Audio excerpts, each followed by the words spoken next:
يسألونك عن الأنفال قل الأنفال لله والرسول فاتقوا الله وأصلحوا ذات بينكم وأطيعوا الله ورسوله إن كنتم مؤمنين إنما المؤمنون الذين إذا ذكر الله وجلت قلوبهم وإذا تليت عليهم آياته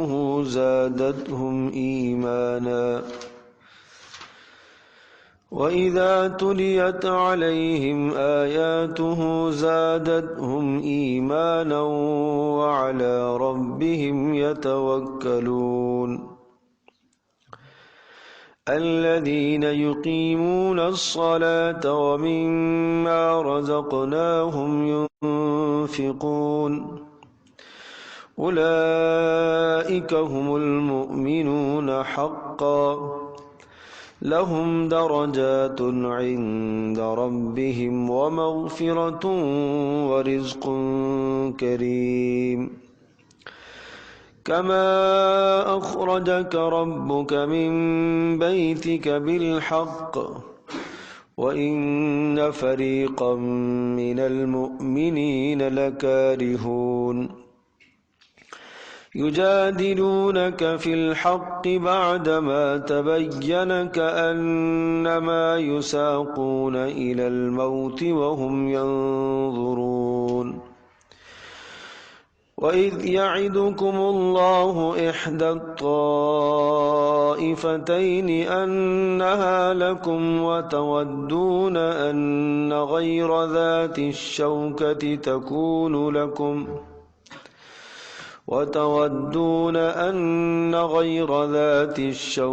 تكون لكم ويريد الله أن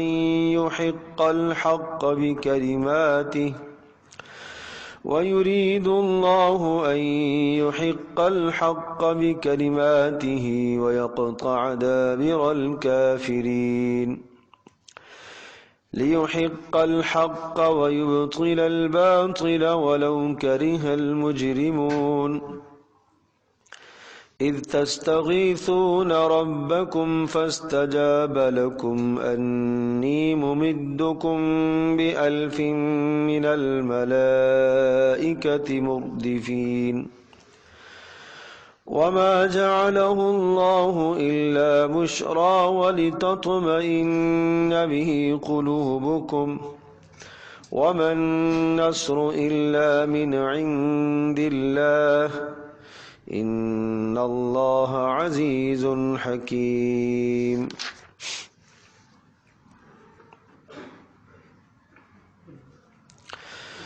سورۃ الانفال ہے۔ سورۃ الانفال یہ مدنی صورتوں میں سے سورہ مبارک ہے۔ اس سے پہلے سورۃ الاعراف کے مضامین تھے، اور سورۃ الاعراف میں تحلیل اور تحریم کے احکام، اور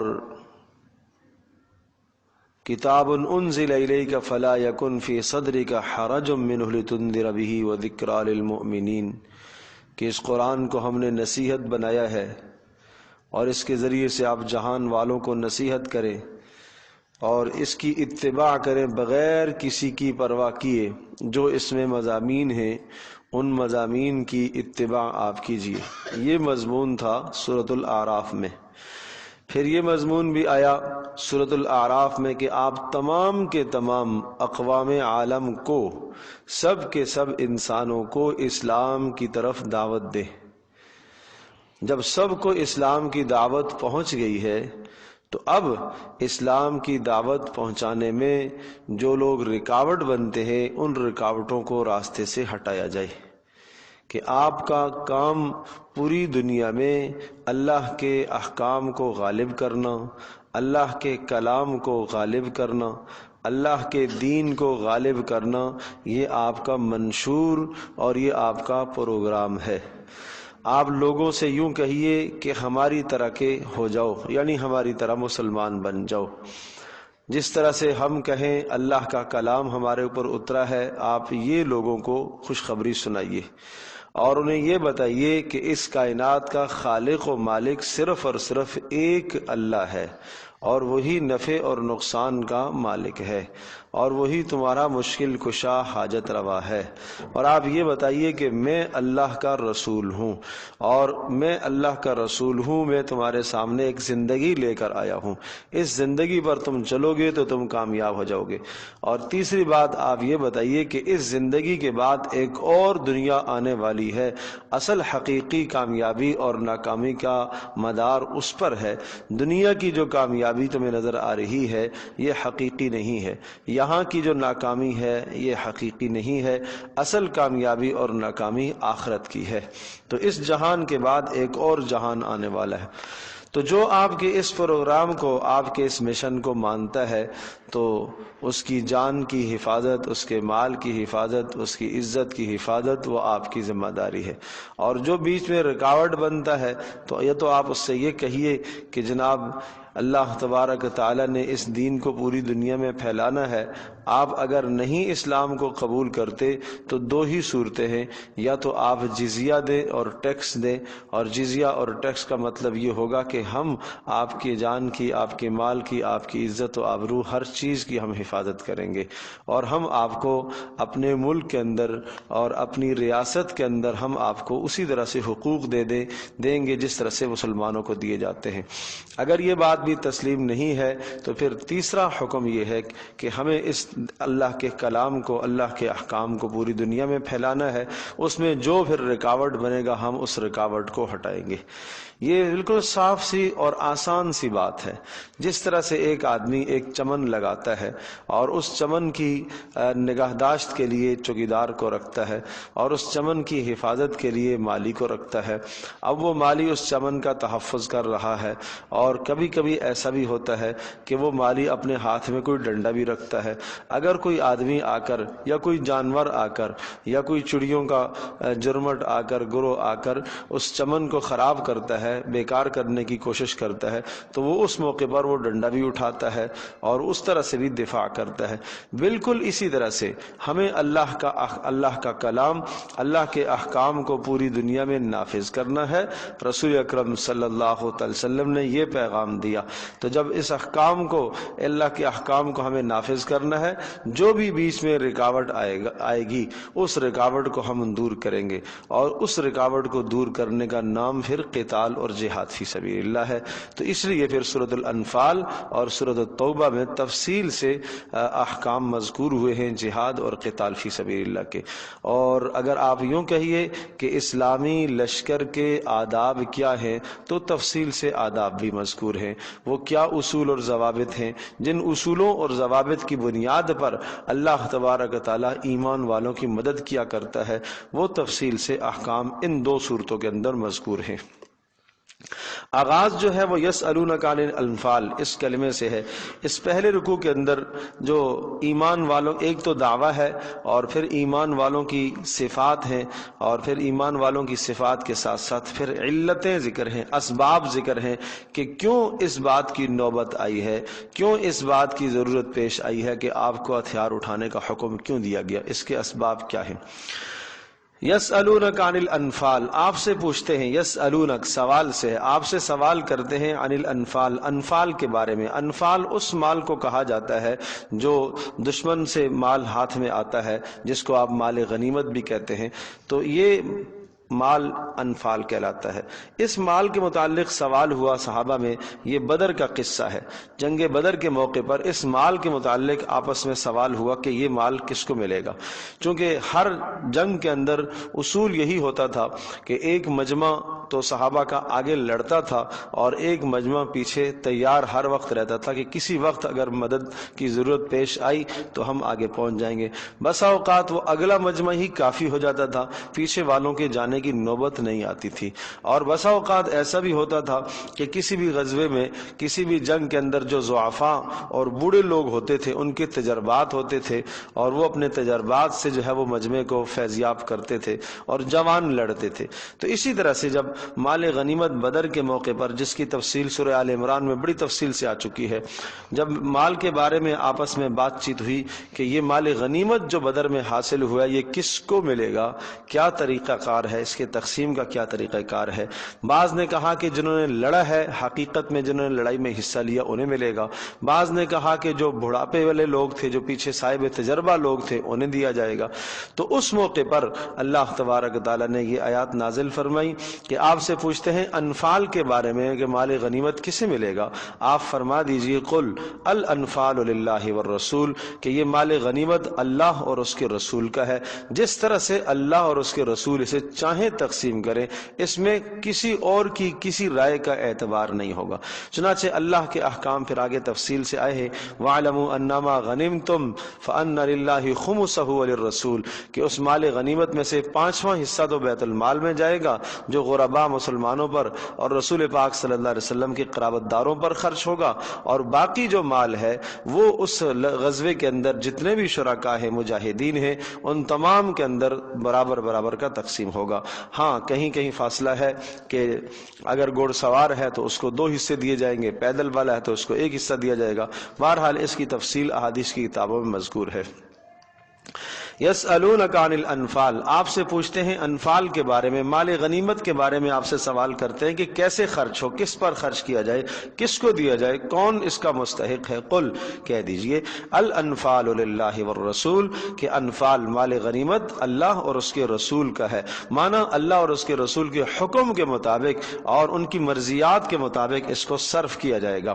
لہذا آپس میں اتحاد اور آپس میں محبت کے لیے سب سے پہلی بنیاد کیا ہے؟ فاتقوا اللہ، اللہ کا ڈر ہے۔ فاتقوا اللہ، اللہ کا ڈر ہے۔ اس معاملے میں مال و متاع کے معاملے میں تم اللہ سے ڈرتے رہو، اور وَأَصْلِحُوا ذَاتَ بَيْنِكُمْ، اور ایک دوسرے کے حقوق ادا کرتے رہو، آپس میں صلح کرتے رہو۔ کہیں ایسا نہ ہو کہ مال کی فراوانی تمہیں حسد اور بغض پر ابھار دے، جس کو ملا اس پر دوسروں کو حسد ہونے لگے، جس کو نہ ملے وہ بغض رکھنے لگے۔ تو اس بات کا خاص خیال رکھنا، فاتقوا اللہ وَأَصْلِحُوا ذَاتَ بَيْنَكُمْ، انسان ہونے کے ناطے سے اور طبعی بشریت کے جو تقاضے ہیں ان تقاضوں کی وجہ سے، وَإِنَّهُ لِحُبِّ الْخَيْرِ لَشَدِيدٌ، مال سے انسان کو محبت یہ آدمی کی فطرت ہے، یہ کوئی اجنبی بات نہیں ہے۔ مال سے محبت، اولاد سے محبت، بیوی بچوں سے محبت، خاندان سے محبت، اپنے گھر سے محبت، یہ سب وہ چیزیں ہیں جو انسان کی فطرت ہے، لیکن یہ فطرت اس وقت تک درست ہے جب مال کی محبت، اولاد کی محبت، بیوی کی محبت، خاندان کی سب چیزوں کی محبت اللہ اور اس کے رسول کے محبت کے تابع ہو۔ جس دن یہ محبت اللہ اور اس کے رسول صلی اللہ علیہ وسلم کی محبت سے اوپر چلی گئی تو پھر یہ محبت پھر نہیں ہے، یہ پھر فتنہ ہے، پھر یہ فتنہ ہے۔ اس لیے انما اموالکم واولادکم فتنہ، جو کہا گیا کہ تمہارے مال بھی اور تمہاری اولادیں بھی فتنہ ہیں، وہ اسی اعتبار سے فتنہ کہا گیا کہ جب ان کی محبت اللہ اور اس کے رسول کی محبت پر غالب آ جائے تو پھر تمہارے لیے خطرے کی بات ہے، اس سے کم ہے تو کوئی مذائقہ نہیں ہے۔ فاتقوا اللہ، اللہ کا ڈر اختیار کرتے رہیے، وَأَصْلِحُوا ذَاتَ بَيْنِكُمْ، اور باہمی اصلاح کرتے رہیے۔ تو یہ اصلحوا اس لیے یہاں پر ذکر کیا کہ بسا اوقات مال کی وجہ سے باہمی ایسے جھگڑے اور اختلافات ہو جاتے ہیں کہ اللہ کی محبت پیچھے رہ جاتی ہے۔ ظاہر ہے اللہ پاک کا حکم اگر ٹوٹ رہا ہے اس مال کے حصول کے لیے تو یہ گناہ کی بات ہے، یہ جرم ہے۔ وَأَطِيعُوا اللَّهَ وَرَسُولَهُ إِن كُنتُم مُؤْمِنِينَ، اور اللہ کی بھی اطاعت کرتے رہو اور رسول کی بھی اطاعت کرتے رہو، ان کنتم مؤمنین، اگر تم صاحب ایمان، تمہارے ایمان کا تقاضا یہی ہے۔ ان کنتم مؤمنین کا مطلب تمہارے ایمان کا مقتضا یہ ہے کہ تمہیں اللہ اور اس کے رسول کی اطاعت کرنی چاہیے، یہ ایمان کا مقتضا ہے۔ طبیعی ہو گئی کہ صحابہ نے جو انفال کے متعلق سوال کیا انہیں نہیں کرنا چاہیے تھا، اللہ کے رسول کا انتظار کرتے کہ وہ کیا فیصلہ کرتے ہیں۔ نہیں، اس سے یہ لازم نہیں آتا، اس سے یہ کوئی بات لازم نہیں آتی کہ ان کو سوال نہیں کرنا چاہیے۔ تو میں عرض کر رہا ہوں کہ یہ تو فطرتی امور ہے نا۔ آپ دیکھیے نا ان کی جو پیچھے ہے وہ غنائم جانتے تھے، انفال تو جانتے ہی نہیں تھے۔ جی جی، انفال اور غنائم میں تو فرق ہے. بس اس میں یہ ہے کہ چونکہ بغیر کسی مشقت کے اور بغیر کسی تکلیف کے مال حاصل ہوا تو اس لیے تردد پیدا ہوا کہ اب اس مال کو کیسے خرچ کیا جائے. تو اس لیے اگر سوال ہوتا بھی ہے تو کوئی ایسی بات نہیں ہے چونکہ یہ پہلا معرکہ تھا اور اسلام اور کفر کی ایک پہلی جنگ تھی جس میں ایک نیا مال سامنے آیا ہے. تو اس لیے آپس میں بحث مباحثہ کوئی یہ سوال ہونا، یعنی حضرت تھانوی رحمۃ اللہ علیہ نے لکھا ہے بتقاضۂ بشر کے، انسانی تقاضے کی وجہ سے اگر یہ سوال ہو گیا یا دل میں ایسا تردد آیا، اور بعض مفسرین نے تو یہ بھی لکھا ہے کہ سوال نہ بھی ہو، صرف دل میں خیالات آئیں تو بسا اوقات قرآن ان خیالات کی بھی عکاسی کر کے لے آتا ہے کہ تمہارے دل میں یہ خیال پیدا ہوا. آج پھر ایمان والوں کی نشانیاں کو ذکر فرمایا ہے. انما المؤمنون الذین اذا ذکر اللہ، 5 نشانیاں ایمان والوں کی ذکر کی ہیں کہ یہ بات آئی نا کہ ان کنتم مومنین، کہ تمہارے ایمان کا تقاضا کیا ہے، تم اللہ اور اس کے رسول کی اطاعت کرو. تو جب اللہ اور اس کے رسول کی اطاعت تمہارے ایمان کا مقتضا ہے تو ایمان کی کچھ نشانیاں بھی سن لو، ایمانداروں کی نشانیاں سن لو کہ کن بنیادوں پر صاحب ایمان کو صاحب ایمان کہا جائے گا.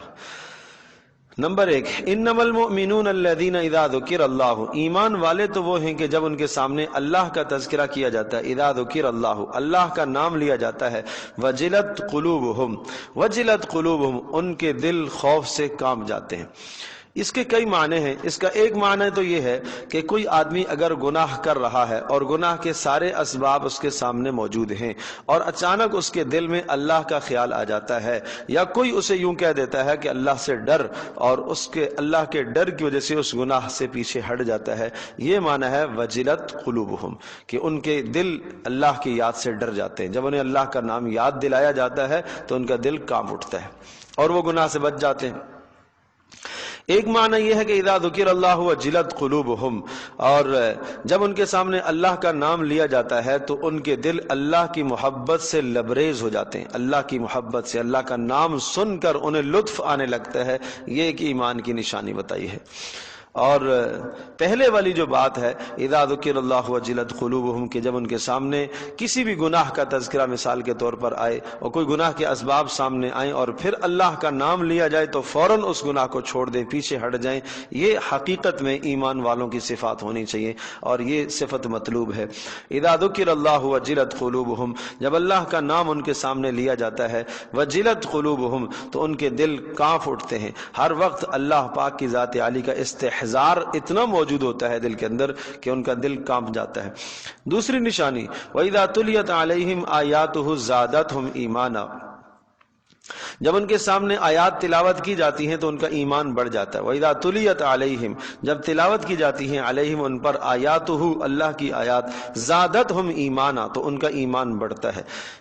ایمان بڑھتا ہے معنی یہ ہے کہ ایمان کی کیفیات میں اضافہ ہوتا ہے. ایمان کی کیفیات، ایک ہے ایمان کی کمیات اور مقدار. ایمان کی مقدار اور کیفیات نہیں بڑھتی، ایمان کی مقدار نہیں بڑھتی، کیفیات بڑھتی ہیں. تو یہاں پر اضافے سے مراد ہے ایمان زیادہ ہو جاتا ہے، کیفیات ایمان بڑھ جاتی ہیں. بات سمجھے جی؟ کیفیات ایمان کے بڑھنے کا مطلب یہ ہوا کہ اس کے دل کے اندر مزید یقین کے اندر اور پختگی آئی، اللہ کا اور ڈر پیدا ہوا، اللہ کی اور محبت پیدا ہوئی. پہلے جو کیفیت نماز میں تھی اب وہ کیفیت نہیں ہے، اس سے بہتر ہو گئی. پہلے جو عبادت میں کیفیت تھی وہ نہیں ہے، اب اس سے زیادہ بہتر ہو گئی. اب اللہ پاک کا ہر وقت استحضار ہونے لگ گیا ہے، تو اس کا مطلب ہے کہ اس کا ایمان بڑھ گیا ہے، اس کے ایمان میں اضافہ ہوا. یہ ہے کیفیات کا اضافہ.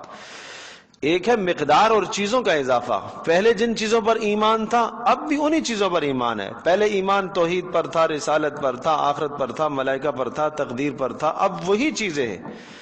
لہٰذا ہمارے ایمان اور رسول پاک صلی اللہ علیہ وسلم کے ایمان میں یا صحابہ کرام رضی اللہ عنہ اجمعین کے ایمان میں جو چیزیں، جن چیزوں پر ان کا ایمان تھا انہی چیزوں پر ہمارا بھی ایمان ہے. کوئی اضافی چیز نہیں ہے کہ ان کے ایمان بڑے تھے اور ہمارے ایمان چھوٹے. میں اس کی ایک مثال یوں عرض کرتا ہوں. ایک ہے کیفیات. مثال کے طور پر آپ یوں سمجھیں کہ ایک آدمی کے پاس جو ہے وہ $1 ہے اور ایک کے پاس 10 روپے ہے. تو اب عدد اور تعداد کے اعتبار سے کیا ہے؟ 10 روپے زیادہ ہے، وہ 1 ہے، اور یہ کیا ہے؟ 10. لیکن کیفیات اگر آپ دیکھیں گے کہ جو $1 سے کام بنے گا وہ 10 سے تو نہیں بنے گا نا، 10 روپے سے تو نہیں بنے گا. بالکل اسی طرح سے میں عرض کر رہا ہوں کہ رسول اکرم صلی اللہ علیہ وسلم اور صحابہ کرام رضی اللہ عنہم اجمعین کا جن جن چیزوں پر ایمان تھا، آج جو آدمی صاحب ایمان ہے اور وہ کہتا ہے میں اللہ پر، رسول پر، آخرت پر ایمان رکھتا ہوں اور وہ اسلام میں داخل ہوتا ہے، تو اس آدمی کے لیے بھی وہی چیزیں ہیں جو اللہ اور اس کے رسول نے جن چیزوں پر ایمان رکھا. ٹھیک ہے جی. تو اس اعتبار سے اضافہ نہیں ہے، مقدار کے اعتبار سے ایسا نہیں ہے کہ انہوں کا ایمان تھا 100 چیزوں پر اور آج کا ایمان ہو 10 چیزوں پر، ایسا نہیں. ہاں کیفیات وہاں رسول پاک صلی اللہ علیہ وسلم کے ایمان کی کیفیت یہ ہے کہ ایک سجدہ ایک طرف اور پوری امت کی نمازیں ایک طرف ہیں، وہ کیفیات ہے. وہ کیفیات رسول پاک صلی اللہ علیہ وسلم کو بہت بلند حاصل تھی، وہ صحابہ کو کیفیات بہت بلند حاصل تھی. ان کیفیات کا، ان مشاہدوں کا اور ان اللہ پاک کی ذات عالی پر جو یقین استحضار تھا، اس کا اگر 10واں حصہ بھی ہمیں مل جائے تو بہت غنیمت ہے. ٹھیک ہے جی. مسلمان اور مومن میں کیونکہ عقیدہ جو ہے وہ مسلمان سے تعلق رکھتا ہے. جو صحابہ کا ایمان تھا، جن چیزوں پر ہمارا وہ عقیدہ ہے، ہم مسلمان ہو گئے. جی جی. جتنا زیادتی دل میں ہوتی جائے گی، ایمان مومن کے ہاتھ میں بدلتا جائے گا، تو پھر دیکھیں وہ ایک علیحدہ بات ہے، یہ ایک الگ بحث ہے کہ مومن اور مسلم میں کیا فرق ہے. ٹھیک ہے. میں دل سے نکلتی جائے گی، جی نکلتا جائے گا، میں عرض کر رہا ہوں ایمان تو بڑھتا جائے گا. انما المؤمنون، یہاں بات ہے مومن کی نا. تو یہ صفات، اب آگے صفات ذکر کرنے کے بعد میں حسن بصری رحمۃ اللہ علیہ کا قول نقل کرتا ہوں، وہ ذہن نشین فرما لیں. ان سے کسی نے پوچھا کہ آپ مومن ہیں؟ تو انہوں نے فرمایا کہ آپ کی کیا مراد ہے؟ اگر مراد آپ کی یہ ہے کہ اللہ پر، آخرت پر، رسول پر، تقدیر پر اور مرنے کے بعد اٹھائے جانے پر ایمان ہے تو یہ تو میرا ہے، میں الحمدللہ مومن ہوں. اور اگر آپ یہ کہتے ہو کہ یہ آیتیں جو انما المؤمنون الذین اذا ذکر اللہ وجلت قلوبہم، یہ جو آیات ہیں، یہ اگر آپ مجھ سے پوچھ رہے ہیں تو بڑا مشکل ہے. یعنی ان آیات کا مصداق میں بن جاؤں یہ بہت مشکل ہے. تو انہوں نے فرمایا کہ اگر صرف بات اس بات کی کرتے ہو کہ اقرار باللسان، تصدیق بالقلب، دل سے تصدیق کرنا اور زبان سے اقرار کرنے کی اگر آپ بات کرتے ہو تو وہ تو الحمدللہ میں مومن ہوں اور مجھے اس پر ایمان ہے. لیکن اگر بات یہ کہتے ہو کہ وہ مکمل اعلیٰ درجے کی صفات، تو وہ ذرا مشکل ہیں، پتہ نہیں میرے اندر ہیں یا نہیں ہے، اللہ جانتا ہے. تو اس لیے یہاں کیفیات کی بات ہے. وَإِذَا تُلِيَتْ عَلَيْهِمْ آيَاتُهُ زَادَتْهُمْ ایمانا، اور فرمایا کہ جب ان پر آیات پڑھی جاتی ہیں تو وہ ایمان، زادتہم ایمانا، ان کا ایمان بڑھتا ہے، ایمان میں اضافہ ہوتا ہے. تو یہ آپ اس مجلس کی مثال بھی آپ لے لیں کہ جب قرآن مجید کی آیات آپ پڑھتے ہیں، آپ ترجمہ پڑھتے ہیں، تو آپ کی کیفیت میں اضافہ ہوتا ہے. آپ کی نماز میں اگر خشوع پیدا ہونا شروع ہو گیا، آپ نے بہت سارے جرائم اور گناہوں کو چھوڑ دیا، قرآن کی تفسیر پڑھنے کے بعد بہت سارے گناہوں کو، نافرمانیوں کو چھوڑ دیا اور نیکی کی طرف لگ گئے، تو کیا کہا جائے گا؟ ایمان میں اضافہ ہوا، ترقی ہوئی نا ایمان میں. یہ ترقی مراد ہے. وَعَلَىٰ رَبِّهِمْ يَتَوَكَّلُونَ، اور تیسری خوبی یہ ہے کہ وہ اللہ ہی پر بھروسہ کرتے ہیں، اللہ ہی پر بھروسہ کرتے ہیں. بھروسہ اور کیا معنی ہے؟ اللہ پر بھروسہ کرنا، توکل کرنا، یعنی انسان اسباب کو بجا لائے اور اسباب کو بجا لانے کے بعد اللہ کی ذات عالی پر اعتماد کرنا. سمجھے جی؟ اسلام ہمیں اسباب کے ترک کا حکم نہیں دیتا کہ سبب آپ چھوڑ دیں. ایک شخص نے کہا اللہ کے رسول میں اونٹنی کو باندھ کر توکل کروں یا کھلا چھوڑ کر توکل کروں؟ تو آپ نے فرمایا پہلے باندھو اور پھر اللہ کی ذات عالی پر بھروسہ کرو. ہاں اس حدیث کے، اس آیت کی ذیل میں ایک حدیث بھی آتی ہے کہ کچھ لوگوں کے بارے میں رسول پاک صلی اللہ علیہ وسلم نے ارشاد فرمایا کہ وہ بغیر حساب کتاب کے جنت میں جائیں گے. وہ اللہ کی ذات عالی پر جو بھروسہ کرنے والے، لا یسترقون، جو رقیہ نہیں کرتے، جن کا اللہ کی ذات عالی پر مکمل بھروسہ اور اعتماد ہے، اور اللہ کی ذات عالی پر مکمل جن کا اعتماد اور بھروسہ ہے اور اللہ کے ہر فیصلے پر، ہر تقدیر پر راضی ہیں، انہوں نے اپنا معاملہ اللہ کے سپرد کر دیا ہے، اپنی زندگی کو تفویض کر دیا. تفویض کا معنی اللہ کے سپرد کر دیا.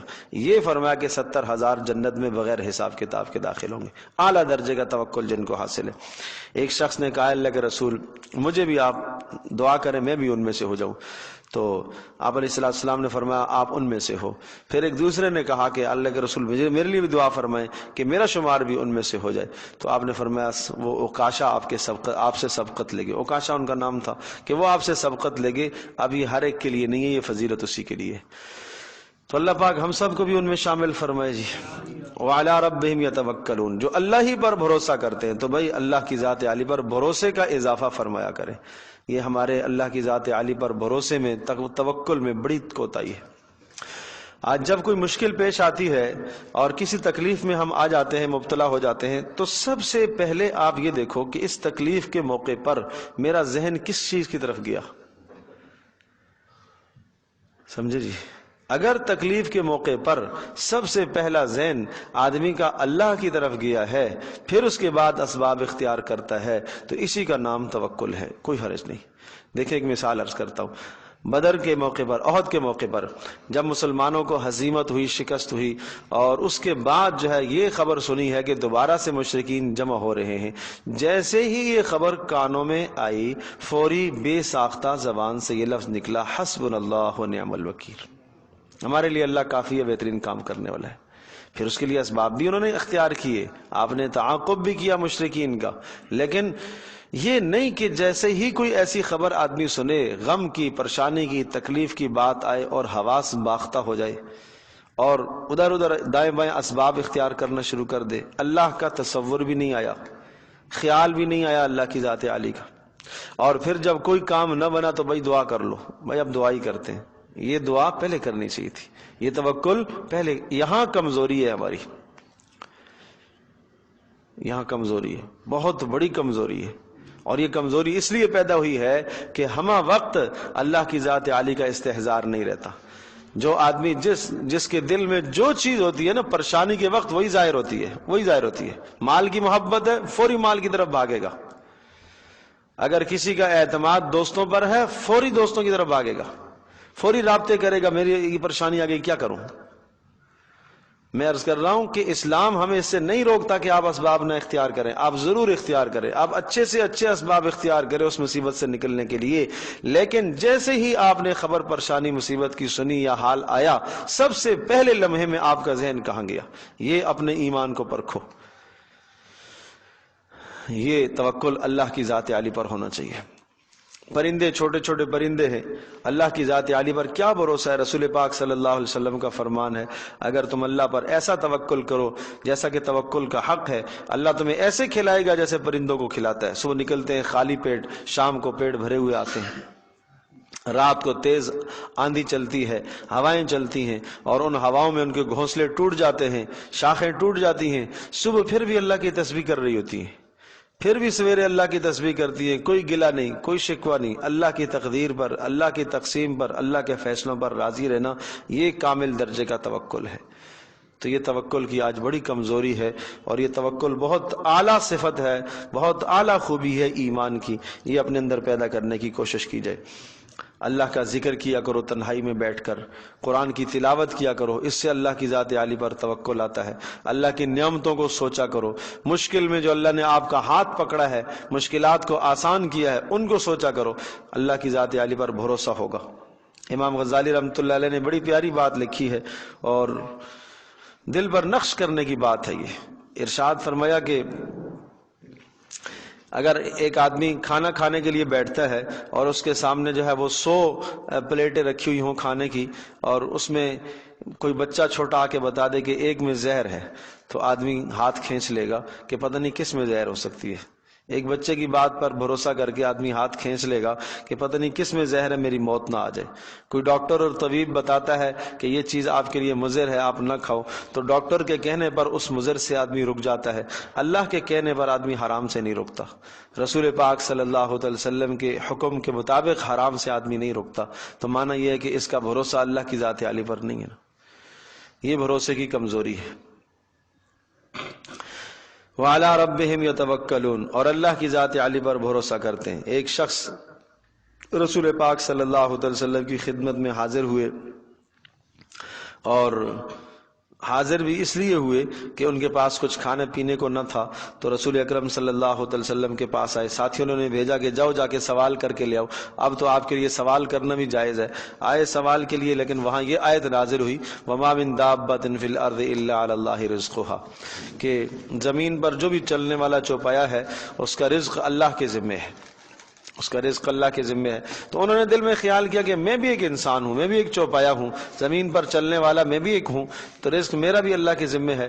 تو چنانچہ انہوں نے کیا کیا کہ وہ واپس چلے گئے اور اللہ ہی سے درخواست کی، دل میں درخواست کی، اور جا کے ساتھیوں کو کہا کہ ہاں میں کہہ کے آ گیا ہوں۔ تھوڑی دیر میں دیکھا تو سروں پر کوئی لوگ جو ہے بڑے بڑے برتن لے کے آ رہے ہیں اور ان میں اعلیٰ قسم کے کھانے ہیں، تو وہ کھانے انہوں نے تناول کیے اور پھر رسول پاک صلی اللہ علیہ وسلم کا شکریہ ادا کیا انہوں نے کہ آپ نے ہمارے لیے کھانا بھیجا۔ تو نبی صلی اللہ علیہ وسلم نے فرمایا ہم نے تو نہیں بھیجا۔ تو وہ پتہ چلا کہ اللہ پاک کی طرف سے غیبی انتظام ہوا، اللہ نے فرشتوں کو بھیجا۔ بات ہے توکل کی، اللہ کی ذات عالی پر بھروسے کی۔ وَمَن يَتَوَكَّلْ عَلَى اللَّهِ فَهُوَ حَسْبُهُ، جو اللہ پر بھروسہ کرتا ہے اللہ اس کو کافی ہو جایا کرتا ہے۔ الذین یقیمون الصلاۃ، چوتھی خوبی الذین یقیمون الصلاۃ، فرمایا جو نماز کو قائم کرتے ہیں۔ ومما رزقناہم ینفقون، پانچویں خوبی ہے کہ جو ہم نے دیا اس میں سے خرچ کرتے ہیں۔ نماز کا قیام یہ ایمان کی کا اعلیٰ درجہ ہے۔ نماز کا قیام، نماز سنتوں، آداب، مستحبات کی رعایت کے ساتھ نماز کا قائم کرنا، یہ نماز کا قائم کرنا کہلاتا ہے۔ ومما رزقناہم ینفقون، اور جو کچھ ہم نے دیا ہے اس میں سے خرچ کرتے ہیں۔ مطلب یہ ہوا انما المؤمنون الذین اذا ذکر اللہ، یہ ہے خشیت مراد ہے، خوف اللہ کا۔ وَإِذَا تُلِيَتْ عَلَيْهِمْ آيَاتُهُ، اور جب آیات پڑھی جاتی ہیں تو ایمان میں اضافہ ہوتا ہے۔ نمبر 3 وَعَلَىٰ رَبِّهِمْ يَتَوَكَّلُونَ، اور اللہ کی ذات عالی پر بھروسہ کرتے ہیں۔ ان تینوں باتوں کا تعلق عقائد سے تھا۔ الَّذِينَ يُقِيمُونَ الصَّلَاةَ، یہ عبادات ہیں۔ وَمِمَّا رَزَقْنَاهُمْ يُنْفِقُونَ، یہ عبادات مالیہ ہیں۔ یقیمون الصلاۃ عبادات بدنی ہو گئی، وَمِمَّا رَزَقْنَاهُمْ يُنْفِقُونَ سے مراد عبادات مالیہ ہو گئی۔ جن لوگوں میں یہ صفات پائی جائیں گی اولئک هم المؤمنون حقا، یہ ہیں پکے سچے صاحب ایمان، یہ ہے ایمان۔ یعنی اگر کوئی ایمان کی حقیقت جاننا چاہتا ہے تو یہ صفات ہیں، اور ہر آدمی اپنے اندر دیکھ لے کہ میرے اندر یہ صفات جتنی اعلیٰ درجے کی پائی جائیں گی اس کا ایمان اتنا اعلیٰ ہوگا، اور یہ صفات جتنی کمزور ہو جائیں گی اتنا اس کا ایمان کمزور ہو جائے گا۔ نماز میں کمزوری آئی، ایمان میں کمی آئی۔ انفاق میں کمزوری ہے، ایمان میں کمی ہے۔ توکل میں کمزوری، ایمان میں کمی ہے۔ اللہ کی آیات سنتا رہتا ہے لیکن کألم یسمعھا، ایسا ہو جاتا ہے جیسے سنا ہی نہیں ہے، سنی انسنی کر دیتا ہے۔ یہ ایمان کی کمزوری کی نشانی ہے۔ گناہ سامنے آیا ہے اور گناہ سے رکنے کے اسباب بھی ہیں، اللہ کا نام بھی یاد بھی آ گیا، خود بھی یاد آیا، یاد دلایا گیا، پھر بھی گناہ سے نہیں بچ رہا ہے، تو یہ کیا ہے؟ یہ ایمان کی کمی ہے۔ اس لیے میرے عزیز دوستوں اور بزرگوں اور ماں اور بہنوں، اتنا تو اللہ پاک کا خوف مانگا کرو۔ اللہم اقسم لنا من خشیتک ما تحول به بیننا وبین معصیتک، اے اللہ ہمیں اتنا خوف تو دے دے جو ہمارے اور گناہوں کے درمیان میں حائل ہو جائے۔ اللہ کا ڈر ہوگا تو آدمی گناہ سے بچ پائے گا نا۔ اللہ اکبر۔ ایک آدمی سامنے آگ روشن ہے اور اس آگ کے اندر وہ ہاتھ کیوں نہیں ڈال رہا؟ اگر وہاں سونا پڑا ہوا اسے کہا یہ سونا لے لو، ہاتھ سے نکالنا پڑے گا، لیکن اسے پتہ ہے کہ آگ ہاتھ جلاتی ہے، تو اب یہ اس ڈر کی وجہ سے آگے اس کا ہاتھ نہیں بڑھ رہا ہے۔ یہ اندر اس کے فطرت میں یہ بات موجود ہے، تو کیا جہنم کی آگ، اس گناہ کے بعد جہنم کی آگ جلے گی اس پر؟ یہ بھی ڈرنا چاہیے آدمی کو۔ لہم درجات عند ربہم، ان کے درجے ہیں پروردگار کے پاس، ومغفرۃ، بخشش کا فیصلہ ہے، ورزق کریم، اور عزت کی روزیاں ہیں، عزت کی چیزیں ہیں۔ درجات عند ربہم، یہ اللہ تبارک تعالیٰ نے آخرت میں یعنی جنت میں روحانی درجے ان کے بلند کیے۔ ومغفرۃ، گناہ اللہ معاف کرے گا، ورزق کریم، اور جسمانی لذت کے لیے قسم قسم کی چیزیں اللہ پاک عطا کرے گا۔ کما اخرجک ربک من بیتک بالحق، ایک مضمون کے پورا ہونے کے بعد پھر دوسرا مضمون آیا، کما اخرجک ربک، جس طرح سے تیرے پروردگار نے آپ کو نکالا ہے اور آپ کو نکلنے کا حکم دیا ہے، من بیتک، اپنے گھر سے، بالحق، حق کے اظہار کرنے کے لیے، حق کے اظہار کرنے کے لیے۔ وَإِنَّ فَرِيقًا مِّنَ الْمُؤْمِنِينَ لَكَارِهُونَ، ہاں البتہ ایمان والوں کا ایک گروہ اس نکلنے کو ناپسند کر رہا تھا۔ یجادلونک فی الحق، وہ آپ سے بحث مباحثہ کر رہے تھے حق کے معاملے میں، بعد ما تبین، بعد اس کے کہ ظاہر ہو چکا تھا ان کے سامنے، کأنما، یہ حال تھا، یساقون الی الموت، جیسا موت کی طرف ہنکائے جا رہے ہوں، وہم ینظرون، اور وہ گویا کہ موت کے اسباب کو دیکھ رہے تھے۔ رسول اکرم صلی اللہ تعالی علیہ وسلم جب بدر کے لیے اپنے گھر سے نکلے تھے تو یہ اس کا تذکرہ ہے. اخرجک ربک من بیتک، بیت سے مراد رسول پاک صلی اللہ علیہ وسلم کا اپنا گھر ہے، اور بعض مفسرین نے لکھا ہے مراد اس سے مدینہ منورہ ہے. حضرت صلی اللہ تعالی علیہ وسلم کو اس کا تفصیلی تذکرہ سورہ ال عمران میں بھی آ بھی چکا ہے کہ رسول پاک صلی اللہ علیہ وسلم کو اطلاع ملی کہ ابو سفیان کا قافلہ ملک شام سے بڑا مال تجارت لے کر آیا اور وہ مکہ کی طرف روانہ ہے، اور وہ ان کا ہدف اتنا بڑا مال لے کے جو آئے ہیں وہ سارا کا سارا مال اسلام کے خلاف استعمال ہوگا. کوئی 55,000 دینار کا مال تھا، 55,000 دینار کا. مکہ کا کوئی فرد نہیں تھا جس فرد کا حصہ اس تجارتی قافلے میں نہ ہو. چھوٹے بڑے امیر غریب سب کا کچھ نہ کچھ حصہ تھا ہی تھا. تو 55,000 دینار اس وقت کروڑوں کی مالیت بنتی ہے. تو اتنا بڑا مال وہ لے کے آ رہے تھے، اور یہ سارا کا سارا مال اسلام کے خلاف، اور انہوں نے ٹھانی ہوئی تھی کہ ان مسلمانوں کو تباہ کرنے کے خلاف یہ سارا مال استعمال کریں گے. حضرت صلی اللہ علیہ وسلم نے اس چھوٹی جماعت کا تعاقب فرمایا، اور آپ علیہ الصلوۃ والسلام مدینہ منورہ سے روانہ ہوئے. جب روانہ ہوئے تو اس وقت بھی آپس میں کچھ ایسی بحث ہوئی کہ نکلنا چاہیے نہیں نکلنا چاہیے. کچھ کا خیال تھا کہ نہیں، کچھ کا خیال تھا کہ جانا چاہیے. بہرحال رسول پاک صلی اللہ علیہ وسلم باذن الہی اللہ پاک کے حکم سے نکلے. گو کہ بسا اوقات طبیعت اور فطرت میں یہ نکلنا ناگوار تھا. کچھ لوگوں کو طبیعت اور فطرت میں یہ نکلنا ناگوار تھا، لیکن بہت ساری ناگواریاں ایسی ہوتی ہیں جو ظاہری ناگواری ہوتی ہے، آئندہ چل کے اس کے منافع نظر آتے ہیں. بعد میں پتہ چلا کہ ہاں اس نکلنے میں زیادہ فائدہ ہے، اس لیے کہ اللہ تبارک تعالیٰ نے کفر کو مغلوب فرمایا، حق کو اللہ پاک نے غالب فرمایا. معرکہ بدر ہوا، اگر یہ نہ نکلتے تو معرکہ بدر نہ ہوتا، اور بدر کے معرکے کے اندر کفر کی ساری طاقت ٹوٹ گئی، ساری قبر ٹوٹ گئی. کہا جس طرح سے اس نکلنے کے اندر بسا اوقات تمہارے دل کے اندر ناگواری ہے، اسی طرح سے انفال کے تقسیم کے اندر بھی تمہارے دل کے اندر ناگواری ہے. تو یہ ہے کما اخرجہ کا. اور بعض مفسرین نے یہاں 15 اقوال نقل کرنے کے بعد ایک قول لکھا ہے کما اخرجہ، یہ کاف تشبیہ ہے. یہاں پر لفظ ایک فعل محذوف نکالا ہے کہ نصر کا ربو کا، تمہارے پروردگار نے تمہاری مدد کی. یہ کاف تشبیہ کے لیے نہیں ہے بلکہ تعلیل کے لیے، اس لیے کہ تمہارے پروردگار نے تیری مدد کی ہے، تیرے پروردگار نے تیری مدد کی ہے.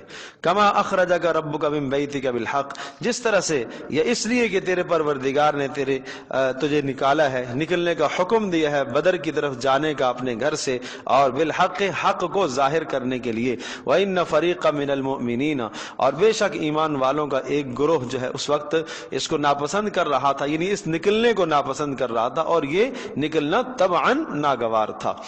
جیسا کہ بعض آیات کے اندر آتا ہے ابھی 1 سال ہی تو ہوا ہے مکہ سے ادھر آئے ہیں، ہجرت کر کے دوسرا سال ہے، کچھ وقت تک تو سکون سے سانس لیں، اس کے بعد دیکھی جائے گی جو لڑائیاں ہوں گی تو دیکھیں گے. لیکن یہ فطرتی طبعاً جو ہے، جیسے کہ قرآن میں دوسری جگہ پر ارشاد فرمایا عسیٰ ان تکرہوا شیئا وہو خیر لکم، تم کسی چیز کو ناپسند کرتے ہو لیکن بعد میں تمہیں وہ کیا ہے، بہتر ہوتی ہے. جب نکلے ہیں مدینہ سے، جی جی، اس وقت حضرت صلی اللہ علیہ وسلم معلوم تھا کہ ابو سفیان کے پاس تو صرف 55 آدمی ہیں جو اس قافلے کی حفاظت کر رہے تھے. جی جی. اب ہم اگر تاریخ کتابوں میں دیکھتے ہیں تو اللہ کے رسول صلی اللہ علیہ وسلم نے قیام فرمایا، دیر اقبا پہ فرمایا، جی جی، وادی زفران میں فرمایا. جی جی، یہ سارے حالات جب اللہ کے رسول صلی اللہ علیہ وسلم کو جبرائیل السلام نے آ کے، لشکر تو بعد میں جب وہ جہل کا آیا جی جی، تو بعد کی اطلاع ہے. یہ اگر ہم اس آیت کو دیکھیں کہ یہ سارا واقعہ وادی زفران میں پیش آیا ہے، جی جی، اس سے پہلے کہ کیونکہ وادی زفران بھی تو مدینہ کے اندر ہی ہے، جی جی، تو اس وقت یہ ساری بحث مباحثہ ہوا. ہاں تو اس لیے میں نے عرض کیا نا کہ بیت سے مراد گھر بھی ہو سکتا ہے، اور بعد نے پھر کہا مدینہ مراد ہے، کہ مراد اس سے گھر ہے نہیں ہے بلکہ مدینہ مراد ہے، کہ مدینے سے جب نکل رہے تھے جہاں آپ فرما رہے ہیں تو اسی جگہ پر آپس میں باہمی بحث مباحثہ ہوا. تو صرف ابو سفیان کا قافلہ تو اس قافلے کے لیے بھی بعض لوگوں کو یہ نکلنا ناپسند تھا کہ نہیں جانا چاہیے، ہمیں اقدام نہیں کرنا چاہیے کسی قسم کا کہ ہم جائیں گے کچھ بھی ہو سکتا ہے، نہیں نکلنا چاہیے. بڑھ کے شامل ہو رہے تھے. دیکھیں وہ شامل ہونا شمول تو ایک ہے، لیکن فطرتاً ایک طبعاً کسی کو ناگواری ہو تو اس سے لازم نہیں آتا. یہ یجادلونک فی الحق بعد ما تبین، آپ سے بحث مباحثہ کر رہے تھے فی الحق، حق کے بارے میں، بعد ما تبین، بعد اس کے کہ ظاہر ہو چکا تھا ان کے سامنے، کأنما یساقون، ایسا لگ رہا تھا کہ وہ موت کی طرف ہنکائے جا رہے تھے، وہم ینظرون، اور وہ موت کے اسباب کو دیکھ رہے تھے۔ موت کے سارے اسباب سامنے تھے، ظاہر سی بات ہے کہ ایک قلیل لشکر بغیر بے سر و سامانی کے چلا ہے تو آگے یہ موت کے اسباب نظر آ رہے ہیں۔ وَإِذْ يَعِدُكُمُ اللَّهُ إِحْدَى الطَّائِفَتَيْنِ أَنَّهَا لَكُمْ، اور اللہ پاک نے وہ وقت یاد کرو، اللہ پاک نے وعدہ کیا تھا، یعدکم اللہ، اللہ نے وعدہ کیا، إِحْدَى الطَّائِفَتَيْنِ أَنَّهَا لَكُمْ، کہ دونوں گروہوں میں سے ایک گروہ آپ کے لیے ہوگا۔ دونوں گروہوں میں سے ایک گروہ تو وہ ابو سفیان کا تھا، اور دوسرا جو ہے وہ مکہ سے آنے والا جو ابو جہل کا لشکر تھا، ان دونوں میں سے ایک گروہ کے ساتھ آپ کو لڑنا ہے۔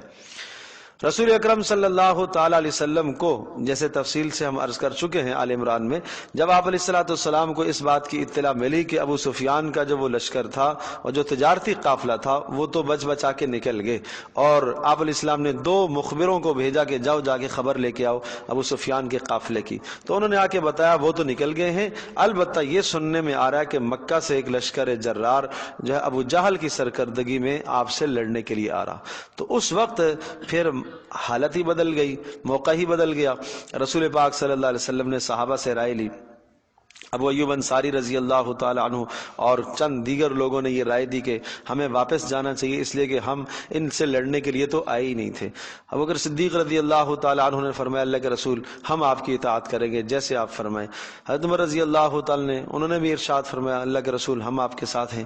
اور رسول اکرم صلی اللہ علیہ وسلم یہاں انصار کی رائے دیکھنا چاہتے تھے، بار بار آپ انصار سے رائے طلب کرنا چاہ رہے تھے کہ آپ کی کیا رائے ہے۔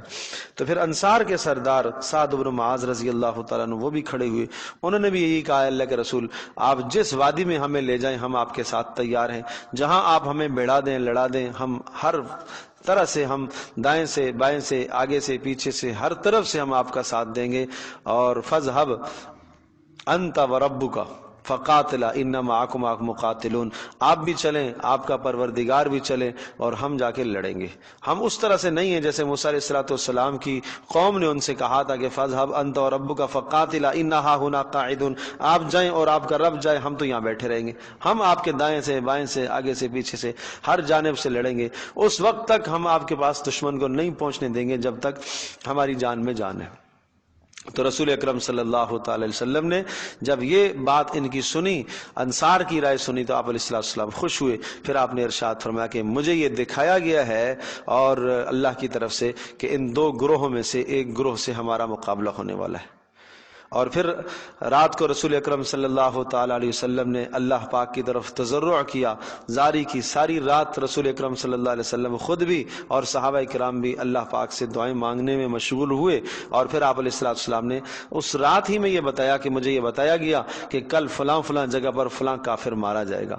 آپ نے جگہوں کو بھی تعین کر کے بتا دیا، ابو جہل فلاں جگہ پر، فلاں سردار فلاں جگہ پر، فلاں سردار فلاں جگہ پر مارا جائے گا۔ تو اس طرح سے رسول پاک صلی اللہ علیہ وسلم نے نشاندہی فرمائی، اور صبح کو جب جنگ ہوئی تو اللہ پاک نے مدد فرمائی۔